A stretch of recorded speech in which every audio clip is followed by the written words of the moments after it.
പിടിച്ചാൽ മാത്രം മതി. ഓഡിയൻസ് കാണാൻ വേണ്ടി പിടിച്ചാൽ മാത്രം മതി. ഞാൻ പറയുന്ന ഇൻസ്ട്രക്ഷൻസ് മാത്രം ശ്രദ്ധിക്കുക. ജസ്റ്റ് സാധാരണ പേപ്പർ ഓക്കെ.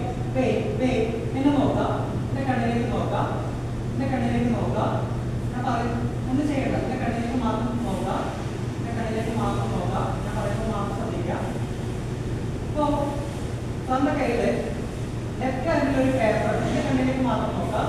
ലെഫ്റ്റ് ഹാൻഡിൽ ഒരു പേപ്പർ ഉണ്ട്, റൈറ്റ് ഹാൻഡിൽ ഒരു പേപ്പർ ഉണ്ട്. സാറിന് ഏത് പേപ്പറാണ് ചൂസ് ചെയ്യും? ഒരു പേപ്പർ ചൂസ് ചെയ്യും. റൈറ്റ് വേണോ ലെഫ്റ്റ് വേണോ? റൈറ്റ് മതി. സാറിന് റൈറ്റ് പേപ്പർ സാറിന് എടുക്കും.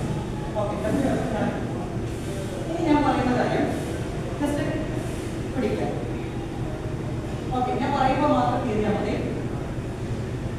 ഇനി മനസ്സിൽ വിചാരിക്കുക, എന്റെ കണ്ണിലേക്ക് നോക്കാം, മനസ്സിൽ വിചാരിക്കുക.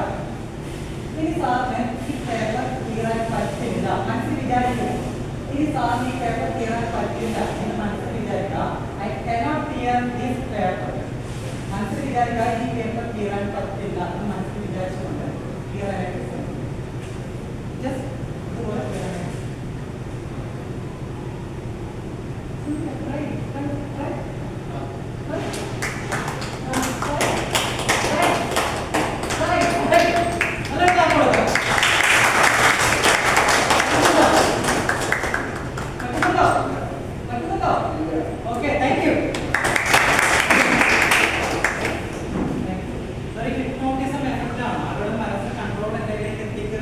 എന്നൊരു ഉദ്ദേശം